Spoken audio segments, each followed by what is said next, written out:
నమస్తే అందరికీ. నేను భార్గవ్. మునుగోడు ఎమ్మెల్యే రాజగోపాల్ రెడ్డి కొత్త పార్టీ పెట్టబోతున్నాడా? ఎందుకంటే తాజాగా ఏపూరి సోమన్న సభలో రాజగోపాల్ రెడ్డి సంచలన వ్యాఖ్యలు చేసిండు. తమిళనాడులో ఎలాగైతే జంజీ ఉద్యమం వచ్చి హీరో విజయ్ని ముఖ్యమంత్రిని చేసిర్రో అలాగే ఆయన కూడా కొత్త పార్టీ పెట్టడానికి ప్రయత్నాలు చేస్తున్నాడా అనే క్వశ్చన్స్ వస్తున్నాయి. ఆయన మాటలు ఒకసారి మీరు వినండి. ఈ తెలంగాణ ఉద్యమానికి సంబంధం లేనోళ్ళు, కాంగ్రెస్ పార్టీకి సంబంధం లేనోళ్ళు వచ్చి పెద్ద పెద్ద పెద్ద పదవులలో ఉంటే నాకు కూడా బాధ అనిపిస్తుంది అప్పుడప్పుడు. కానీ ఒక రాజకీయ పార్టీలో ఉన్నా కాబట్టి నేను ఎక్కువ మాట్లాడలేకపోతున్నా. అధికారాన్ని అడ్డం పెట్టుకొని అభివృద్ధి పేరు మీద లక్షల కోట్లు దోసుకుంటున్న వాళ్ళ ఎమ్మడి పడతాం. దోపిడికి వ్యతిరేకంగా పోరాటం చేస్తాం. మేము నిజాయితీ పరులం అని చెప్పేసి మా సహనాన్ని, మా ఓపికని చేతగానితనంగా భావించొద్దు. అవసరం వచ్చినప్పుడు విద్యార్థుల కోసం, నిరుద్యోగుల కోసం, యువకుల కోసం, రైతుల కోసం, పేదల కోసం, మా అక్క చెల్లెల కోసం అవినీతికి వ్యతిరేకంగా పోరాటం చేసి యుద్ధం చేస్తాం. భయపడేది లేదు. ఉన్నోడేమో 100 రెట్లు 1000 రెట్లు పెరిగిపోయిండు, లేనోడేమో కొంప కూడా వస్తుంది. వానికి 5 లక్షలు ఇస్తేందుకు 500 రూల్స్ పెట్టిర్రు. 5 లక్షల రూపాయలు ఇంటికి. ఎన్ని రూల్స్? ఎంత ఇస్తుర్రు? వాడేమో లక్షల కోట్లు దోసుకుంటుర్రు. పైన ఉన్నోడేమో లక్షల కోట్లు దోసుకుంటుర్రు. 5 లక్షలు ఇస్తేందుకేమో 500 రూల్స్ పెట్టిండు. నిజమా కాదా? సగం ఇల్లు రాగానే బిల్లు రాలేదంటారు. పాత ఆటో ఉన్నా, వెనకడ ట్రాక్టర్ ఉన్నా నీకు బిల్లు ఇవ్వమంటారు. అది ట్రాక్టర్ నడిచేది లేదు, జీపు నడిచేది లేదు. అది ఎప్పుడు ఫైనాన్స్ వాళ్ళు గుంజుకపోయారు. అది ఎప్పుడు ఆయన పేరు మీద ఉందంట, నీకు ఇల్లు క్యాన్సర్ అంటారు. ఇదెక్కడ న్యాయం? డిస్కస్ చేద్దాం. నాతో పాటు టీఆర్టీవీ తిరుపతి ఉన్నాడు. నమస్తే తిరుపతి. ఆయన కోమటిరెడ్డి రాజగోపాల్ రెడ్డి వ్యాఖ్యలు నువ్వు కూడా విన్నావు. ఆయన కొత్త ప్రభుత్వం అంటే ఎలాగైతే తమిళనాడులో కొత్త ప్రభుత్వం ఏర్పడిందో, జంజీ ఉద్యమం అందరూ సపోర్ట్ చేసి ప్రభుత్వాన్ని ఏర్పాటు చేసిరో అట్లాంటి ప్రభుత్వాన్ని ఏర్పాటు చేయబోతున్నాం త్వరలో అని చెప్పి మాట్లాడి, ముందుగా దీన్ని నువ్వు ఎట్లా చూస్తావు? రాజగోపాల్ రెడ్డి ఈరోజు ఏపూరి సోమన్నకు సంబంధించిన ఒక ప్రోగ్రామ్కి వెళ్ళిండు. సో ఆ ప్రోగ్రాంలో కొన్ని కీలకమైనటువంటి వ్యాఖ్యలు చేసిండు. రాజగోపాల్ రెడ్డి ఎప్పుడు ఏది మాట్లాడినా కూడా ఒక సంచలనమే ఉంటుంది. స్టార్టింగ్ నుండి, ఇప్పటి నుండి కాదు. ఎందుకు రాజగోపాల్ రెడ్డి ప్రభుత్వానికి అగెనిస్ట్ అయ్యిండు? ఎందుకు ప్రభుత్వం పైన రాజగోపాల్ రెడ్డి పోరాటం చేసాడు? సొంత ప్రభుత్వం కదా, సొంత పార్టీ. కాంగ్రెస్ సొంత పార్టీ, రాజగోపాల్ రెడ్డి ప్రభుత్వం కూడా సొంత ప్రభుత్వం. అట్లాంటి రాజగోపాల్ రెడ్డి కాంగ్రెస్ లో ఉంటూ కాంగ్రెస్ ప్రభుత్వాన్ని ఎందుకు విమర్శలు చేస్తున్నాడు అంటే చాలా వైఫల్యాలు ఉన్నాయి. కాంగ్రెస్ పార్టీ మంత్రులు సకా పనిచేయరు, ముఖ్యమంత్రి సకా పనిచేయడు, ముఖ్యమంత్రి భాషా విధానం కరెక్ట్ లేదు, నోటికి ఎంత వస్తుందంత మాట్లాడు, ఇష్టానుసారంగా వ్యవహరించడు. ఈ రోజు ముఖ్యమంత్రి మాట్లాడుతుంటే విన్నా, ఓల్డ్ సిటీలో కరెంట్ బిల్లులు కడతలేరట. వాళ్ళు కరెంట్ బిల్లులు కడతలేరని నేను ఉచిత కరెంట్ ఇచ్చిందట. అర్థమైంది అంటే కరెంట్ బిల్లు కడతలేరని, ఎట్టైన బిల్లు కట్టరు కదా అని ఉచితం ఇచ్చేసి ఒప్పుకున్నాడు. వాళ్ళు కట్టట్లేదు, అంతే కదా. మరి కరెంట్ బిల్లు వాళ్ళు కట్టరు, వీళ్ళు అడగరు. రెండు. ఇప్పుడు రేవంత్ రెడ్డి ఇట్లాంటి భాష మాట్లాడుతుంటే, తెలంగాణ చుట్టూ 4 సముద్రాలు ఉన్నాయి, తెలంగాణలో బీచ్ ఉన్నది, లేకపోతే తెలంగాణ అద్భుతంగా ఉన్నది, బ్రహ్మాండంగా ఉన్నది, శ్రీశైలము డ్యాము తెలంగాణ కిందికి వస్తుందా, ఆంధ్ర కిందికి వస్తుందా, కాళేశ్వరం గురించి మినిమం అవగాహన లేదు, ఏ ప్రాజెక్టు గురించి అవగాహన లేనటువంటి ముఖ్యమంత్రి మననే చూసినాం మనం. రాజగోపాల్ రెడ్డి మాట్లాడుతూ ఉన్నత స్థాయి పదవుల్లో ఉన్న వ్యక్తులు కొంతమంది లక్షల కోట్లు సంపాదించుకుంటున్నారు ముఖ్యమంత్రిగా ఉండే అని చెప్పి అంటున్నారు. అన్నది ఎవరు? రేవంత్ రెడ్డి. నేను బేసిక్ ఎగ్జాంపుల్ ఏంటంటే, రాజగోపాల్ రెడ్డి అన్నది రేవంత్ రెడ్డిని మాత్రమే కాదు, పొంగులేటి శ్రీనివాస్ రెడ్డిని ఉద్దేశించవచ్చు, లేదా ఇంకా మంత్రులు చాలా మంది ఉన్నారు. లక్షల కోట్ల రూపాయలు సంపాదించారు అనడానికి చాలా రీజన్స్ ఉన్నాయి. చాలా మంది మంత్రులు సంపాదిస్తారు, ఒక్కళ్ళిద్దరేం కాదు. కాంగ్రెస్ లో ఉన్నటువంటి మంత్రులు కూలంగా సంపాదిస్తున్నారు, విపరీతంగా సంపాదిస్తున్నారు. సంపాదన వీళ్ళకు అంతు లేకుండా అయిపోయింది. ముఖ్యమంత్రి తమ్ముడికి 135 కోట్ల రూపాయలు విలువ చేసే ల్యాండ్ 7.5 కోట్లకే ముఖ్యమంత్రి ఇచ్చినప్పుడు అది సంపాదన కాకపోతే ఏమవుతుంది? ముఖ్యమంత్రి తమ్ముడు ఆ ల్యాండ్ కొట్టేస్తే చామల కిరణ్ కుమార్ రెడ్డి మాట్లాడతాడు, సంపాదించుకోవద్దా, ఏదో చిన్న కంపెనీ బిజినెస్ వద్దా? అర్థమైంది. తెలంగాణ ప్రజల సొమ్ముని అడ్డికి పావు షేర్ ను అమ్ముతుంటే ఎవడు ఊరుకుంటాడు? ఇలా రాజగోపాల్ రెడ్డి ఎందుకు ప్రభుత్వానికి అగెనిస్ట్ అయిందంటే, అడ్డికి పావు షేర్ తెలంగాణను అమ్మనికి తయారయ్యారు వీళ్ళు, తెలంగాణను కథం చేయడానికి కుదోబెట్టడానికి తయారయ్యారు వీళ్ళు. సో కొత్త పార్టీ పెడుతున్నాడనే సూచనలు ఇవన్నీ. ఎందుకంటే ఇప్పుడు ఆయన కొత్త మాటలు మాట్లాడుతున్నాడు. జంజీ ఉద్యమం అంటున్నాడు, తమిళనాడు లాగా ప్రభుత్వం ఏర్పాటు కావాలి, ఏపూరి సోమన్న అసెంబ్లీకి రాబోతున్నాడు, నేను మాటిస్తున్నా.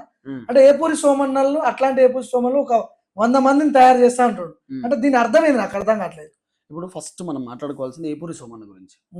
ఏపూరి సోమన్న ఒక్కసారి గజ్జ కట్టి డ్యాన్స్ చేస్తే మనకు పునకాలు వస్తాయి. అవును, అంత అద్భుతంగా ఆయన పాటలు పాడేటటువంటి వ్యక్తి, డ్యాన్స్ వేసేటటువంటి వ్యక్తి, తన పాటలతో చాలా మందిని చైతన్యపరిచేటటువంటి వ్యక్తి. అప్పటికప్పుడు పాట అల్లుతాడు. అంత అద్భుతంగా ఆయన పాట పాడేటటువంటి వ్యక్తి ఏపూరి సోమన్న. ఆయన మాట్లాడుతున్నా కూడా మనకు కొన్ని వందల సందర్భాలలో అరే బాగా మాట్లాడుతున్నాడు, మంచి పాటలు పాడుతున్నాడు కదా అని అన్న దాఖలాలు. సరే ఆయన పొలిటికల్ జర్నీ ఎట్లుంది ఏందని సెకండరీ. ఏ రాజకీయ నాయకుడు పార్టీ మారుతలేడు చెప్పు. అందరు పొలిటికల్ లీడర్లు పార్టీలు మారుకుంటూనే వస్తారు. అది పెద్ద ఇబ్బంది అయితే లేదు. రేవంత్ రెడ్డి పార్టీలు మారిండు, కేసీఆర్ పార్టీలు మారలేదా? కేసీఆర్ ఏమన్నా మొత్తం టీఆర్ఎస్ పార్టీని గుట్టి పెరిగిందా? కాదు కదా. ఇప్పుడు మందుల తామెల్ జారినటువంటి ఆ మాట వల్ల ఇప్పుడు ఎమ్మెల్యే సీట్ కి ఎదురొచ్చే మందుల షామేల్కి ఎమ్మెల్యే సీట్ రాదు. పక్క ఇది రాసి పెట్టుకోవాల్సింది. మందుల షామేల్ ప్లేస్ లో ఏపూరి సోమన్నకి ఎమ్మెల్యే టికెట్ కాంగ్రెస్ నుండి రాబోతుంది. 2028 ఎన్నికలు జరిగినా, 29 ఎన్నికలు జరిగినా రాజగోపాల్ రెడ్డి తుంగతుర్తి నియోజకవర్గం నుండి మందుల చామెల్కి కాకుండా ఏపూరి సోమన్నకి ఎమ్మెల్యే టికెట్ తీసుకురాబోతున్నాడు. అది పక్క రాసి పెట్టుకోండి. ఆశీర్వాదాలు నీకుంటారు అదే నా లెక్క. ఇప్పుడు అర్థం ఏపూరి సోమన్న కూడా చెప్పిండు, నాకు ధైర్యంగా రాజన్న ఉన్నాడు, మనం అందరం రాజన్న వెంట నడవాలనేటటువంటి మాట ఏపూరి సోమన్న అన్నాడు. చాలా పెద్ద అర్థం ఉంది దీని వెనకాల. నా ఇంటర్వ్యూలు కూడా చెప్పిండు. ఇప్పుడు ఇంకోటి, రాజగోపాల్ రెడ్డి సారు కొత్త పార్టీ పెడతారా అనేటటువంటి ఒక అంశాన్ని మీరు చెప్పారు. ఇప్పుడు ఇవన్నీ చూస్తుంటే సినారియో అదే కనిపిస్తుంది కదా. ఎట్లా పాసిబుల్ అవుతుంది కొత్త ప్రభుత్వం అంటే? కాంగ్రెస్ లో ఉండి ప్రభుత్వాన్ని స్థాపిస్తాం, ఏర్పాటు చేస్తాం అనట్లేదు. తమిళనాడు తరహాలో ప్రభుత్వం ఏర్పాటు చేయాలంటున్నా అంటే అర్థమైంది కొత్త పార్టీయే కదా. మరి ఇప్పుడు నేను ఏమంటున్నా, సాధారణంగా ఒక జర్నలిస్ట్ నుండి ఆ తర్వాత చిన్నగా పాలిటిక్స్ లోకి వచ్చి ఆ తర్వాత ఎమ్మెల్సీ అయ్యి పొలిటికల్ పార్టీ పెట్టిన తీన్మార్ వల్ల నాకు సాధ్యమైంది. కల్వకుంట్ల కవితక్క బీఆర్ఎస్ నుండి బయటకు వచ్చి ఆమె సాధారణ ఎమ్మెల్సీ, నామినేటెడ్ ఎమ్మెల్సీ, మేనేజ్మెంట్ కోటాలో ఎమ్మెల్సీ, ఆమె పొలిటికల్ పార్టీ పెట్టింది, ఆమెకు సాధ్యమైంది. ఆ తర్వాత ఇంకో కొత్త పొలిటికల్ పార్టీలు ఇప్పుడు రాబోతా ఉన్నాయి. వీళ్ళు పొలిటికల్ పార్టీలు పెట్టడానికి స్కోప్ ఉన్నప్పుడు రాజగోపాల్ రెడ్డికి ఎందుకు ఉండదు స్కోప్? సింపుల్ చెప్తున్నా. ఆర్థికంగా ఇప్పుడు మల్లన్న ఈజ్ మై బ్రదర్. అన్న దగ్గర ఆర్థిక పరిస్థితులు బాగలేకపోయినా బీసీ ఉద్యమం కోసం ఆయన పొలిటికల్ పార్టీ పెట్టిండు. రాజగోపాల్ రెడ్డి పొలిటికల్ పార్టీ పెట్టడం ఆయన దగ్గర ఆర్థికంగా బలంగా ఉన్నటువంటి నల్గొండ జిల్లాలో కాంగ్రెస్ పార్టీలో కీలక పాత్ర పోషించే వ్యక్తి. నాట్ ఓన్లీ ఉమ్మడి నల్గొండ జిల్లా 119 నియోజకవర్గాలలో రాజగోపాల్ రెడ్డి పొలిటికల్ పార్టీ పెడితే ఒకే ఒక్క మాటతో 119 నియోజకవర్గాలలో ఎమ్మెల్యేగా పోటీ చేసే అభ్యర్థులు రాజగోపాల్ రెడ్డికి వస్తారు. అంటే ఆసక్తిగా ఉన్నట్టు ఇన్ఫ్లుయెన్స్ చేయగలుగుతాడా? పార్టీ పెట్టడం అంటే అంత ఆశామాషి 100% చేస్తాడు. ఇప్పుడు చాలా మంది అంటారు పార్టీ పెట్టడం అంటే పాండబ్బా పెట్టినంత ఈజీ నేను ఏమంటున్నా అని అంటారు. నేను మల్లన్న గారిని చాలా దగ్గర నుండి చూస్తున్నాను. నేను ఎగ్జాంపుల్ చూస్తున్నా. అన్న దగ్గరికి ఇప్పటికీ చాలా మంది వస్తారు. నేను ప్రత్యేక సాక్షి కదా చూస్తూ ఉంటా కదా. అన్న నాకేమైనా పార్టీలో అవకాశం ఇవ్వండి అన్న, నేను స్పోక్స్ పర్సన్ ఉంటాను, నాకేమైనా అవకాశం ఏంది, జిహెచ్ఎంసీ టికెట్ ఇవ్వండి అన్న. చాలా మంది వచ్చిపోతా ఉంటారు. కవిత దగ్గరికి 100 మంది వచ్చిపోతా ఉన్నారు. రాజగోపాల్ రెడ్డి పెడితే పొలిటికల్ పార్టీ ఎందుకు నడుస్తుంది? ఆర్థికంగా బలంగా లేనటువంటి వాళ్ళే పొలిటికల్ పార్టీని బలంగా నడిపిస్తున్నప్పుడు, ఆర్థికంగా బలంగా ఉన్నటువంటి వ్యక్తి, మంచి ఫాలోయింగ్ ఉన్నది, మాస్ ఫాలోయింగ్ ఉన్నది, సోషల్ మీడియాలో రాజగోపాల్ రెడ్డి కనబడితే 100 లైక్లు, 1000 లైక్లు, లక్షల లైక్లు, మిలియన్స్ లో కామెంట్స్, మిలియన్స్ లో వ్యూస్ పోతున్న ఆ క్రమంలో రాజగోపాల్ రెడ్డి పొలిటికల్ పార్టీ పెడితే 100% సక్సెస్ అయితే దాంట్లో వేరే ఆప్షన్ లేదు. కాకపోతే రాజగోపాల్ రెడ్డి పొలిటికల్ పార్టీ పెడతాడా అంటే క్వశ్చన్ మార్క్ ఉన్నది. ఎందుకు చెప్పనా? రాజగోపాల్ రెడ్డి కాంగ్రెస్ పార్టీలో ముఖ్యమంత్రి అయితే ఆశ్చర్యపోవాల్సిన అవసరం ఏమున్నది? రేవంత్ రెడ్డి ఉంచుకొని రాజగోపాల్ రెడ్డికి ఎట్లా ఛాన్స్ ఉంటుంది? నీకు చెప్తాను. ఇప్పుడు నేను క్లియర్ గా చెప్తా, కొద్దిగా లేట్ అయినా మంచిదే. కాంగ్రెస్ పార్టీలో రేవంత్ రెడ్డి ఎప్పుడు ఎగ్జాక్ట్లీ అక్టోబర్ 31వ తారీఖు 2017లో ఆయన కాంగ్రెస్ పార్టీలోకి వచ్చింది. రేవంత్ రెడ్డి సేమ్ 2017లోనే వచ్చిండు. ఉత్తమ్ కుమార్ రెడ్డి 1994లో వచ్చిండు. బట్టి విక్రమార్క 2002, 2001లో వచ్చింది. కాంగ్రెస్ పార్టీలో పూర్తి స్థాయి రాజకీయాల్లోకి వచ్చింది బట్టి అన్న. ఆ తర్వాత కోమటిరెడ్డి వెంకటరెడ్డి సేమ్ ఉత్తమ్ కుమార్ రెడ్డి లేక సీనియర్ లీడర్. రాజగోపాల్ రెడ్డి రేవంత్ రెడ్డి కంటే సీనియర్ లీడర్. రాజగోపాల్ రెడ్డి కాంగ్రెస్ పార్టీలో పుట్టి పెరిగినటువంటి వ్యక్తి, కాంగ్రెస్ పార్టీలో క్రియాశీలక పాత్ర పోషించిన వ్యక్తి. రేవంత్ రెడ్డి కంటే సీనియరే కదా. మరి అట్లా అంటే రేవంత్ రెడ్డి కంటే ముందు సీనియర్లు చాలా మంది ఉన్నారు. నేను అదే ముఖ్యమంత్రి రేవంత్ రెడ్డి ఏమంటున్నాడు, నేను లేకపోతే కాంగ్రెసే లేదు, నేను లేకపోతే ప్రభుత్వమే లేదనే మాట రేవంత్ రెడ్డి అంటున్నాడు కదా. రాజగోపాల్ రెడ్డి అద్భుతమైన కౌంటర్ ఇచ్చింది. ఏమన్నాడు రాజగోపాల్ రెడ్డి అంటే, రేవంత్ రెడ్డి ఏం కాంగ్రెస్ పార్టీకి బాస్ కాదు, నెక్స్ట్ సీఎం నేనే అని డిసైడ్ చేయడానికి రేవంత్ రెడ్డి ఎవరు, హూ ఈజ్ హీ, ఆయన ఎట్లా డిసైడ్ అవుతాడు? నెక్స్ట్ సీఎం ని డిసైడ్ చేయాల్సింది అధిష్టానం కదా. రేవంత్ రెడ్డి ఒక ఎంప్లాయ్ కాంగ్రెస్ పార్టీలో, ఒక జీతగాడు కాంగ్రెస్ పార్టీలో, ఈజ్ ఓన్లీ ఎంప్లాయ్ అంతే. కాంగ్రెస్ హైకమాండ్ రేవంత్ రెడ్డికి ముఖ్యమంత్రి అనే కుర్చీ ఇచ్చి ఆ కుర్చీలో నువ్వు కూర్చో అంటే కూర్చున్నాడు అంతే. రేపు అధిష్టానం షీల్డ్ కవర్ లో రేవంత్ రెడ్డి నువ్వు రాజీనామా చేయాలి, రాజగోపాల్ రెడ్డి కొత్త సీఎం అనే ప్రకటన వస్తే రేవంత్ రెడ్డి రాజీనామా చేయాలి, రాజగోపాల్ రెడ్డి ముఖ్యమంత్రి కుర్చీలో కూర్చోవాల్సింది, వేరే ఆప్షన్ లేదు, ఫిక్స్. ఒకవేళ పార్టీ పెట్టాల్సిన అవసరం వస్తే పెట్టే అవకాశాలు ఉన్నాయి, 100% పెడతాడు. రాజగోపాల్ రెడ్డి అన్న ఎంత క్లియర్ గా ఉంటాడు అంటే నేను ఎందుకు అంటున్నా అంటే చాలా మంది గతంలో పార్టీలు పెట్టారు, వీళ్ళు పార్టీలు పెట్టి కనుమరుగు అయిపోయారు పెద్ద పెద్ద నేతలే. మరి పార్టీ పెట్టిన వాళ్ళందరూ సక్సెస్ అయ్యారు అంటే అది కూడా లేదు, ఎట్లా సాధ్యమవుతుంది? నేనేమంటున్నా, మీరు చెప్పారు పార్టీలు పెట్టడం అంటే పాండవ కంటే ఎక్కువ అయిపోయిందని చెప్పి. ఈ స్టేట్మెంట్ ఎవరో కాదు, కవితక్క కూడా ఇచ్చింది స్టేట్మెంట్. ఈ స్టేట్మెంట్ ఆమెనే ఇచ్చింది, ఆమెనే పొలిటికల్ పార్టీ పెట్టింది. మనం వాళ్ళ పాండబానో పార్టీనో మరి వాళ్ళే డిసైడ్ చేయాలి. కానీ ఇప్పుడు స్టేట్మెంట్లు ఇచ్చుకున్నారు, ఇబ్బంది ఏం కాదు, పొలిటికల్ పార్టీలు ఎవరైనా పెడతారు. ఇప్పుడు రేపు బీఆర్ఎస్ అధికారంలోకి వస్తే కవితక్క బీఆర్ఎస్ లో మళ్ళీ మెర్జ్ కాదని చెప్పి చెప్పడానికి ఏమైనా స్కోప్ ఉంది కదా? ఏమో మా తండ్రి మా అన్న మేమంతా ఏదైనా జరగవచ్చు కదా, మేమంతా ఒకటే అనే దాంట్లో ఆ జోన్ లోకి వెళ్ళిపోతే మనం ఏం చేయలేం కదా. కేబినెట్ లో ఛాన్స్ వస్తే బేసిక్ పాయింట్స్. రాజగోపాల్ రెడ్డి ఆయన భారతీయ జనతా పార్టీలో పోవడానికి రీజన్ ఉన్నది. బాబా ఆయన రకరకాల ఇబ్బంది పెడతారు, ఆ టైంలో రకరకాల ఆయనను టార్చర్ పెట్టి ఏదో చేసి ఆయనను బీజేపీలోకి రావడానికి రీజన్ ఉంది. తర్వాత ఆయన ఇమడలేకపోయింది బీజేపీలో, ఆయనకు సెట్ కాలేదు, వర్కౌట్ కాలేదు. అరే నేను వద్దు పోయి మళ్ళీ నేను ఏ పార్టీలో అయితే నేను గట్టిగా ఉండగలుగుతా అదే పార్టీలోకి వెళ్ళిపోదామన్న ఆలోచనతో కాంగ్రెస్ కి వచ్చిండు. కాంగ్రెస్ లో ఇప్పుడు గట్టిగా ఉన్నాడు రాజగోపాల్ రెడ్డి. వాస్తవానికి ఇప్పుడు ఒక సీఎం క్యాండిడేట్ కాంగ్రెస్ పార్టీలో. ఇట్లాంటి రాజగోపాల్ రెడ్డి పొలిటికల్ పార్టీ పెట్టే ఆలోచన వస్తే ఆ పార్టీ నిలబడగలుగుతుందా అంటే 100% నిలబడగలుగుతుంది. ఎందుకు చెప్తున్నా, ఇంతమంది సీనియర్ ఉన్నారు కదా, ఉత్తమ్ కుమార్ రెడ్డి, కోమటిరెడ్డి వెంకటరెడ్డి, జగ్గారెడ్డి, మధు యాస్కి లాంటి సీనియర్ లీడర్లు ఉన్నారు కదా, వీళ్ళెందుకు ముఖ్యమంత్రి ఆ లిస్ట్ లో, ముఖ్యమంత్రి పేరు లిస్ట్ లో వీళ్ళ పేర్లు రావు, కానీ రాజగోపాల్ రెడ్డికి ఆ క్యాపబిలిటీ ఉందని బయట చర్చ ఉంది, వీళ్ళకి ఎందుకు లేదు?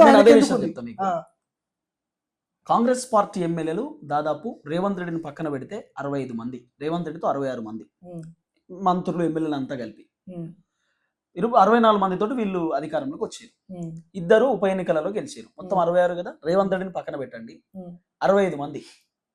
ఏ ఎమ్మెల్యేకి ఏదైనా ఇబ్బంది అయితే, ఏ ఎమ్మెల్యేకి ఏమన్నా కావాలనుకుంటే, అంటే అభివృద్ధికి సంబంధించిన వ్యవహారమో ఇంకోటో ఏదైనా కావాలంటే ఫస్ట్ వీళ్ళు పోయేది రాజగోపాల్ రెడ్డి ఇంటికి. ఇప్పటికీ మీరు ఒకటి గమనించిరో లేదో, మందుల శామేలు ఈ మంత్రికి మెంటల్ ఖరాబ్ అయిందని అన్నటువంటి మాట కోమటిరెడ్డి వెంకటరెడ్డి గారిని కాదు, రాజగోపాల్ రెడ్డిని అన్నాడు. మంత్రి కాదు కదా రాజగోపాల్ రెడ్డి. అదే కదా నేను అంటున్నా, కాంగ్రెస్ పార్టీలో ఉన్న ఎమ్మెల్యేలు కొన్ని సందర్భాలలో రాజగోపాల్ రెడ్డిని మంత్రి లెక్కనే చూస్తున్నారు. స్టిల్ నౌ మినిస్టర్ ఇప్పటికీ మా మంత్రి మా మినిస్టర్ అన్నట్టే చూస్తున్నారు. రాజగోపాల్ రెడ్డి ఎమ్మెల్యే పదవిలో ఉన్న ఆయన మంత్రి లెక్కనే వీళ్ళు వాల్యూ ఇస్తున్నారు. రేవంత్ రెడ్డి అఫీషియల్ గా మంత్రి ఇచ్చిన ఇవ్వకపోయినా రాజగోపాల్ రెడ్డి మంత్రి లెక్కనే, వీళ్ళు అఫీషియల్ గా అనౌన్స్ చేసినా చేయకపోయినా he's minister in Telangana. Rajagopal Reddy still now minister ఆయన. ఇప్పుడు సో రాజగోపాల్ రెడ్డి దగ్గరికి చాలా మంది ఎమ్మెల్యేలు పోతారు, ఏ ఇష్యూ ఉన్నా. ముఖ్యమంత్రి పనిచేస్తలేడు, ముఖ్యమంత్రి నిధులు ఇస్తలేడు, ఏడికి పోతారు అనుకుంటారు మీరు? ఉత్తమ్ కుమార్ రెడ్డి లేదా రాజగోపాల్ రెడ్డి. ఇప్పుడు నడుస్తున్న తెలంగాణ నడుస్తున్న ట్రెండ్, ఎందుకంటే బట్టి విక్రమార్క అవుట్ రైట్ రేవంత్ రెడ్డికి సరెండర్ అయిపోయింది. రేవంత్ రెడ్డి ఎట్లా చెప్తే బట్టన్ అట్లా వింటున్నాడు, బట్టన్ ఎట్లా చెప్తే రేవంత్ అన్న అట్లా. ఎమ్మెల్యేలకి ఏమైనా ఇబ్బంది ఉంటే రాజగోపాల్ రెడ్డి అన్న దగ్గరికి వస్తారు, రాజగోపాల్ రెడ్డితో మాట్లాడుతున్నారు. ఎన్ని వార్తలు మీరు వినలే? రాజగోపాల్ రెడ్డి ఢిల్లీకి పోయిండు, రాహుల్ గాంధీ కలిసిండు, రాజగోపాల్ రెడ్డితో సెల్ఫీ దిగిండు, రాజగోపాల్ రెడ్డి సోషల్ మీడియాలో పెట్టిండు, రేవంత్ రెడ్డి పెట్టిండు. అట్లా ఆడికి పోయి ఢిల్లీకి పోయి ఒక ఫోటో దిగితే కథ మీద మొత్తం అలజడి అవుతుంది. మొన్న గదే అయింది కదా, ఏదో జరుగుతుంది, ఏదో చేస్తున్నాడు, రేవంత్ రెడ్డి ఏదో జరగబోతుంది. రేవంత్ రెడ్డి 75 సార్లు ఢిల్లీకి పోయిండు. ఎన్నిసార్లు సెల్ఫీ ఫోటోలు దిగిండు రాహుల్ గాంధీతో? ఎన్నిసార్లు రేవంత్ రెడ్డి రాహుల్ గాంధీని ఇప్పటిదాకా మీట్ అయి ఉండొచ్చు? పట్టుమని 10 సార్లు కూడా కలవాలి. మొన్న రేవంత్ రెడ్డి కేసీ వేణుగోపాల్ అపాయింట్మెంట్ అడిగితే ఆయన ఇయ్యలేదట. ఆయన ఇయ్యలే. రాజగోపాల్ రెడ్డి ఢిల్లీకి పోయి జస్ట్ అక్కడ నేను రాహుల్ గాంధీతో కలవాలి మాట్లాడాలంటే విత్ ఇన్ 10 నిమిషాలలో అపాయింట్మెంట్ వస్తుంది. ఎందుకు? రాజగోపాల్ రెడ్డి పైన అవినీతి అక్రమాల రిమార్క్ లేదు. ఈయన దందాలు చేసిండు, సెటిల్మెంట్ చేసిన, అవినీతి చేసిన, అక్రమాలు చేసిన ఒక్క ఆరోపణ అన్న చూపి రాజగోపాల్ రెడ్డి మీద. ఇప్పుడు ఏపూరి సోమన్న ఒకవేళ రాజగోపాల్ రెడ్డి ఆశీస్సులు ఉంటే తుంగతుర్తిలో ఏపూరి సోమన్న ఎమ్మెల్యేగా గెలవబోతున్నాడా? 1000% గెలుస్తారు, దాంట్లో వేరే ఆప్షన్ లేదు. ఏపూరి సోమన్న కూడా ఒకవేళ రాజగోపాల్ రెడ్డిని కాకుండా రాజగోపాల్ రెడ్డిని మళ్ళా తిరగబడితే, ఒకవేళ ఏపూరి సోమన్న రాజగోపాల్ రెడ్డి పైన ఒకవేళ తిరుగుబాటు చేస్తే ఏపూరి సోమన్న కూడా ఓడిపోతాడు. రాజగోపాల్ రెడ్డే ఫైనల్. నల్గొండలో ఆయన లీడరు. ఎందుకు? కోమటిరెడ్డి వెంకటరెడ్డి కూడా బలంగా పనిచేసే వ్యక్తే, కానీ రాజగోపాల్ రెడ్డి ఇంకా ఎక్కువ ఒక stamp. ఇన్ఫ్లుయెన్స్ ఎక్కువ ఒక చూపిస్తాడు. స్టాంప్ ఆయన నల్గొండలో రాజగోపాల్ రెడ్డి అనే వ్యక్తి ఒక స్టాంప్, ఒక ముద్ర. ఆయనను గాంధీ ఆడ ఏం జరిగే అవకాశం ఉండదు. చివరిగా చెప్పు, పార్టీ పెడితే ఒకవేళ కొత్త పార్టీ పెడితే రాజగోపాల్ రెడ్డి ప్రజలు స్వీకరిస్తారా? ఓన్లీ నల్గొండ ప్రజలు స్వీకరిస్తే కాదు, తెలంగాణలో ఉన్నటువంటి ప్రజలందరూ స్వీకరిస్తేనే ముఖ్యమంత్రి అవుతారు ఎవరైనా. నేను ఒక విషయం చెప్తా, యాక్సెప్ట్ చేస్తారా పబ్లిక్? రాజగోపాల్ రెడ్డి కొత్త పొలిటికల్ పార్టీ పెడితే, మళ్ళీ చెప్తున్నా, Munugode MLA, Congress party senior leader, upcoming minister Rajagopal Reddy కొత్త పొలిటికల్ పార్టీ పెడితే బీఆర్ఎస్ పార్టీలోకి వెళ్ళి వేలాది మంది వస్తారు జాయిన్ కావడానికి, బీజేపీలోకి వెళ్ళి వస్తారు, కాంగ్రెస్ లోకి వెళ్ళి వస్తారు. రాజగోపాల్ రెడ్డి పొలిటికల్ పార్టీ ఒక చరిత్ర కాబోతుంది త్వరలో.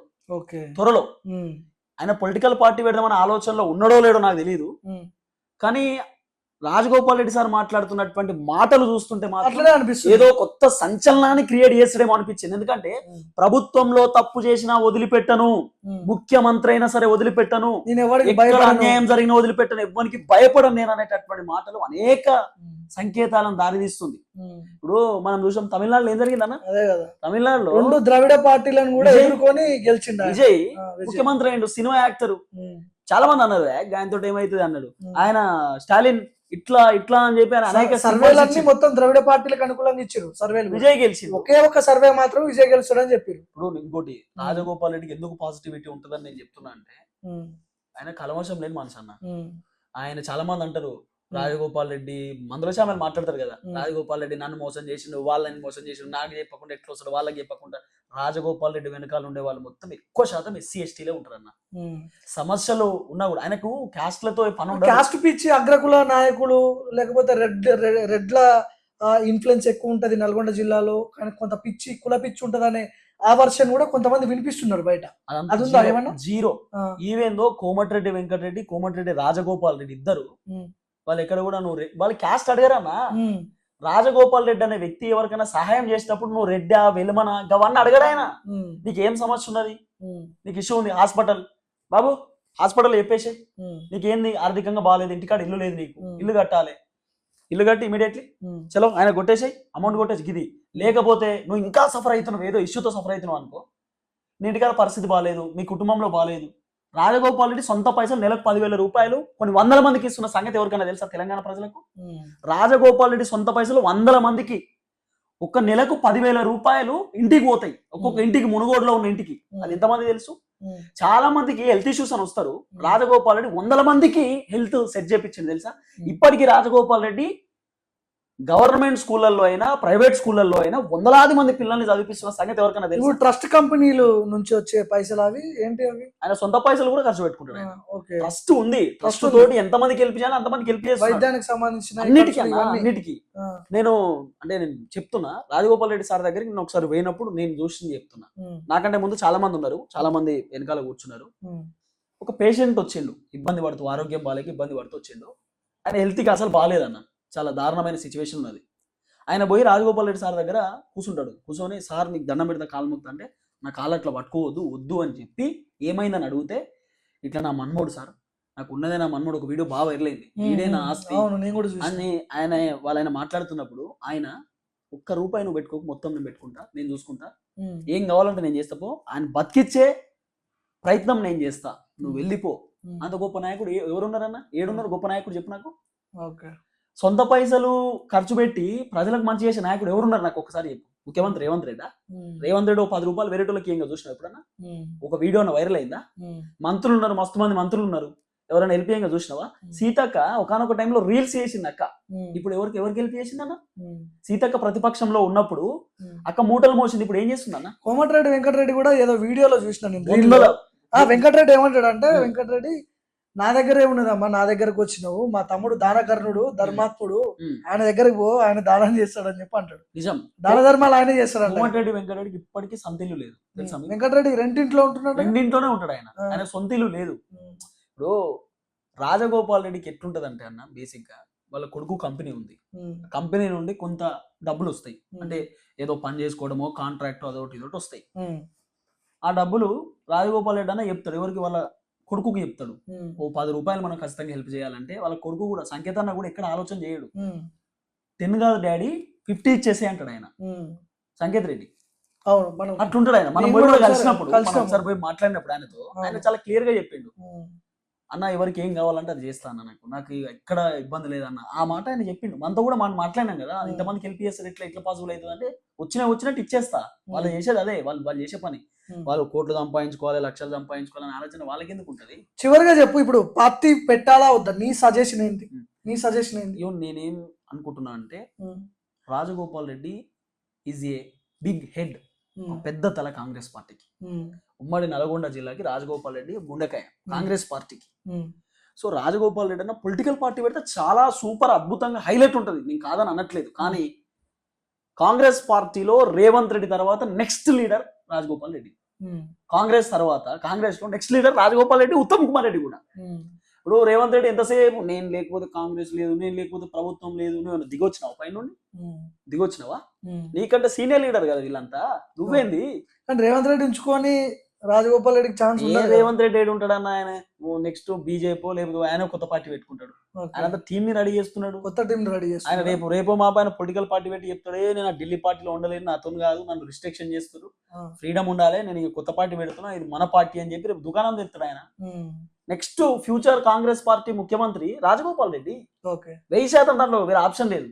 పెడితే పొలిటికల్ పార్టీ లేదా కాంగ్రెస్ న్యూ సీఎం, అంతే, అంతకు మించి ఏం లేదు. సో ఇది చాలా మంది కోమటిరెడ్డి రాజగోపాల్ రెడ్డి అభిమానులు కూడా కొత్త పార్టీ పెడితే బాగుంటదేమో అనే లైన్ లో వాళ్ళు కూడా సజెషన్స్ ఇస్తున్నారు, కింద ఉన్నటువంటి కార్యకర్తలు, నాయకులు.